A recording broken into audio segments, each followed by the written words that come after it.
Alright, so one side set, one ban list, and one pandemic later, I actually have a video to put up on the channel today. So, this is Invoked Shaddoll, now incorporating cards from Dual Overload.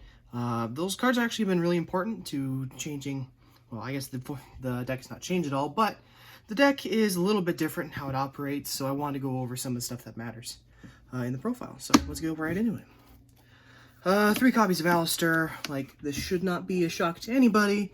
It searches your fusion spells, which is extremely important, so you gotta run 3 of it. 2 Trick Clown, 1 Damage Juggler.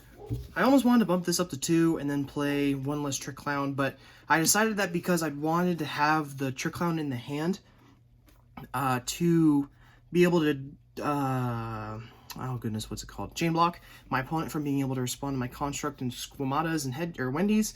When I fusion summon, I decided I didn't want to play multiples of this.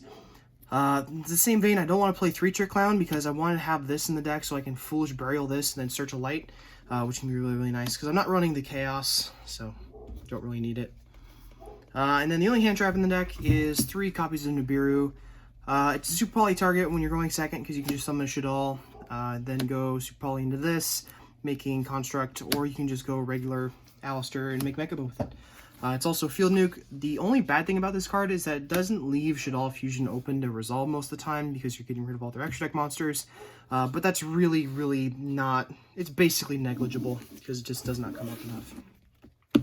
Alright, so to the Shaddolls, we have 3 copies of Wendy and 3 copies of Squamata. These are the ones you want to see in your hand most often because this allows you to get to the aerial combo with Construct and Cross Sheep, so these are the ones you want to see almost all the time. So the only ones you run at 3. 2 copies of Beast. I might cut this to 1 just because I don't ever really use the second one.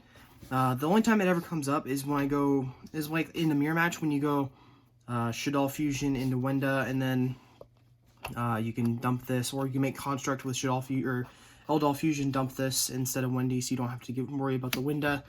Otherwise, this thing just doesn't really come up at all. And it does help grind on occasion where you can set this off Wendy off of after Wendy gets flipped, and then you can draw a couple cards and hopefully get to like a Doll Fusion or a Super Poly, but other than that, it doesn't come up much. 2 Hedgehog. This one I'd almost run at 3, but it doesn't come up almost all the time at 3. Like, this is not one I'd ever want to put on the field per se, because I'm okay with putting Hedgehog and Wendy on the field just because I can Super Poly with them and then get Construct, but this doesn't really do anything for the aerial combo, so I don't really need more. Speaking of which, you run 1 aerial. This is the only actual Garnet in the deck, because if you draw into the trap card, you can pitch it off of either Super Poly, or you can pitch it off of the Al Capone, which is fine, but you can't really set this and still go combo, because if Alistair's your only access to a fusion spell, then you can't really set this, so. And then 1 Dragon, just because it comes up on occasion. The only time I actually managed to out Imperial Order with this the other night, just because I baited him into swinging into it, then bounce back the Imperial Order just so I know where he'd put it, and set it again, so that way when he activated it, I Chain Twister and blew it up, so it was neat. Other than that, it's pretty good. For the spells, 3 copies of Magical Meltdown, and then 1 Terraforming. You need to get to your Alistair as fast as you can, because it basically fixes all the Doll's problems where you don't have a problem getting your fusion spells. So this is just super important. Plus it gives you a light, or it's a 1-card Mechaba if you just didn't open any Dolls. So 1 Upstart and then 1 Foolish Burial. This is here because it can it's basically a Rhoda, because you can dump Hedgehog or you can dump Damage Juggler to get the appropriate fusion material that you need. It even comes up every now and then where you'll draw in the Invocation but not the Alistair, and then you can just dump the Alistair and then use the Invocation, then recycle it, and then summon the Alistair and get another Invocation, and then use it again. And then Upstart because 39 cards is good. 3 copies of Invocation, 3 copies of Super Polymerization, 3 copies of Eldol Fusion, and regular Doll Fusion. Hey guys, what is Shaddoll Fusion in Spanish? I bet you're never going to hear this joke again. It's El Shaddoll Fusion. Yeah, no one cares. Anyway, you run all 12 of them just because like you need them. And Super Poly is really good going second. You can make Window or Construct, like I said. And then the 1 Trap.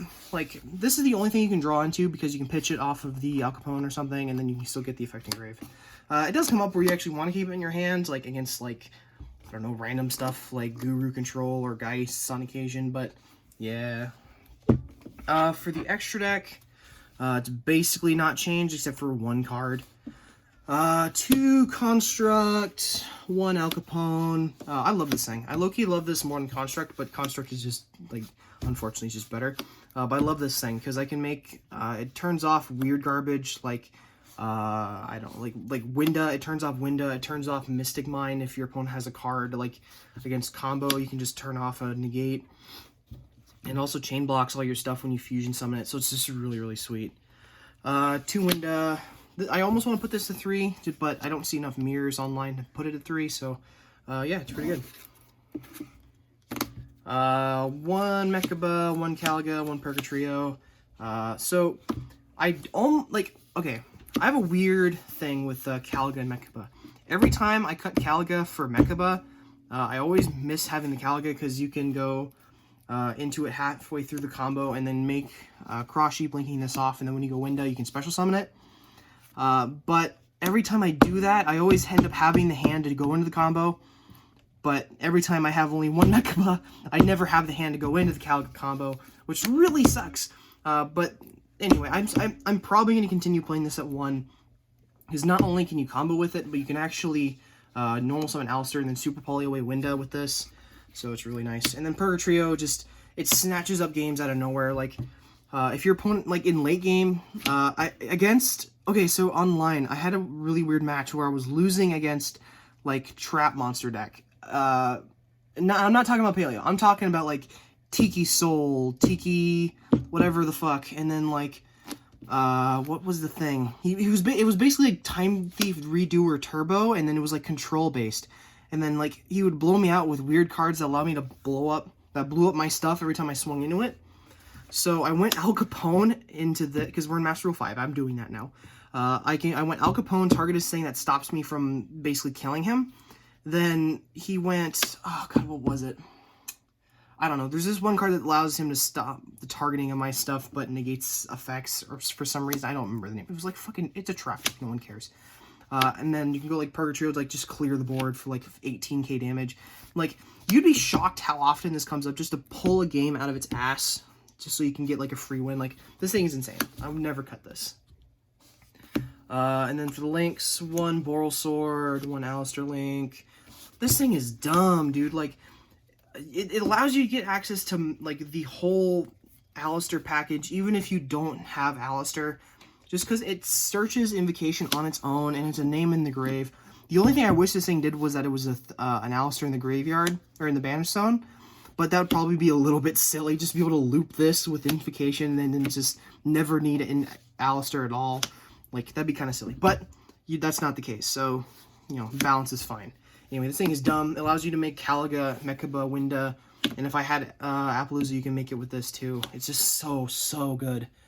1 Almirage to go with the Secure Gardena combo, so that we can do 1 card Mechaba. And then the new card, Verde Anaconda. Okay, I'm having mixed feelings about this in the pure build, or, well, not pure, but the more standard build. It doesn't, what this really does, instead of, like, doing as a combo extender, which, you know, I wish this did, but you can't summon after you use it, so it's not that great. You can Super Poly and then make Winda with it, which is cool, but I don't know if I would keep this in the regular match, or in the regular build. What I would do, though, of course, well, when we get Dragoon, this is obviously going to be a main deck one, because, like, fucking Dragoon's insane. Even though I wish that card literally wouldn't come out. But that's fine. We're getting the Megatins. I'm not crying about it. You're crying. Anyway, in the weird hodgepodge build I made because I was bored one day, I made a 60-card Plant, Invoked, Shaddoll, Neos, and it was like hand traps. Like, it was 60 cards. It was weirdly consistent because you had things like 2 Pot of Avarice that the whole plant combo gets you into, and then, like, Alistair was dumb searchable because you have, like, 7 copies in the main, plus you can draw into it with, like, Phantasme, and Alistair gives it basically live. So, like, if you go plant combo, you link off one of the things, or you can link off both into making this, and then you send Neos Fusion, and then Neos Fusion will send the Neos and a Rainbow Dragon, to summon Rainbow Neos, and then you can blow up this to basically spin your opponent's monsters, or you can blow up a spell or trap to spin all their back row. You can even blow itself up to spin all monsters, and then you can dodge things like Imperm and Skill Drain and Monarch Erupt and just other weird garbage. So that comes up every now and then, but it's just super fun, like, to just, if I have 2 monsters on the field, I can nuke my opponent's board and also do 45 damage. Like, it's just really fun. Of course, it's completely power corrupted by Dragoon, because Dragoon does the same thing, except cheaper, and it actually manages to stay on the board. The only thing I would say about with Neos, though, is that Neos Fusion allows you to fuse with stuff in the hand, so if you draw into the Garnets, like the Neos or the Rainbow Dragon, it's actually not terrible. Plus, they're both light, so you can do stuff with it on occasion. Anyway, that's basically it with Anaconda. I just wanted to go over that. And then the last 2 cards, Unicorn. This comes up every now and then. I didn't want to play Phoenix because this thing is a dark that allows me to go into Winda, and it's more versatile. Getting, like, it really hurts to go, like, Alistair plus another rando just to make Phoenix, when you can just make this and then do the same thing with a bigger body and with more versatility. So I didn't run Phoenix over this. And then the cross sheet, because I love this card. This card is insane. Like, there's nothing to say about it. By the way, why the fuck was this not a foil? Like, I get it, guys. We're gonna make this cheap, but why wasn't it like a super or something? They made the new Invoked monster a super. Hell, they made the new Thunder monster a common, for God's sakes. You know, whatever. I'm not going down that rabbit hole. Anyway. Side deck, basically just up to preference. I just basically threw in together Triple Phantasmate. I know I need to get Third Secret. I'll probably get a different language, because I got this one in German, I got this one in Spanish. I'll probably get this one in French. But anyway, 3 copies of Ash, because if you go into matchups like Guru or Geist that just don't give a shit about Nibiru, you just side this in. 3 Retaliating Sea for the Mirror. 3 Twin Twister against, like, everything else. And then I actually decided to go into Chalice instead of Imperm. The reason why is because this deals with all of, like, the Floodgate normal summons, like the Barrier Statues. It also deals with, like, Thousand Eyes. It deals with, like, Border. It deals with, like, just other random stuff. But it also has one more weird application against Dweller. So Imperm, like, you have to control no cards to resolve it, right? So if you go Imperm, target Dweller, they're just going to chain the Dweller, right? So most good players will just wait until you have a card on the field, so that way they don't get hit by the Imperm, to go Dweller. So you'll go like Alistair, they'll chain Dweller, and then you can just chain this, stopping the Dweller, so it comes up. Especially against, like, Salad, this is just a little bit more relevant. The only problem is that you can't do it on your opponent's turn, of course, unless you've set it for a turn. But that does kind of suck. Plus, this thing's cheaper. No, I'm not cheap. Shut up. Anyway, that's it for the deck. The deck is fairly similar to what it was last format, because, like, nothing got touched in this deck. Super Poly's still at 3 for some goddamn reason. The side deck, like, is literally just whatever I wanted to put in there. The deck is really good at excelling going second, especially when we get the new, what's it called? The new Invoked monster in Eternity Code. Which I'm hoping to get one off of eBay, because unfortunately we're not getting that until in America until after the quarantine, unfortunately. But so that's like June when we're gonna get it at the very least. But the EU is getting it on the 30th, so I'm probably just gonna order them and order the 3 Thunder dudes. If you guys want to see that 60 card list of all the shenanigans, I need to get more cards for it. The entire deck is basically online right now because I'm missing like 4 cards. I don't have a Cobra anywhere. I looked through all my bulk and I can't find a single common Cobra anywhere. I don't own any Pot of Avarices at the moment because I didn't actually buy any of the Shaddoll structure decks. I just got them all as singles. And then I need to get a Rainbow Neos, but that I've already purchased and it's on the way whenever the person is able to deliver it. So anyway, that's it, guys. I hope you guys enjoyed. If you guys would like to discuss this deck in the comment section, I will be there for a while. So please discuss. I love talking about decks, and yeah, I'll see you guys later.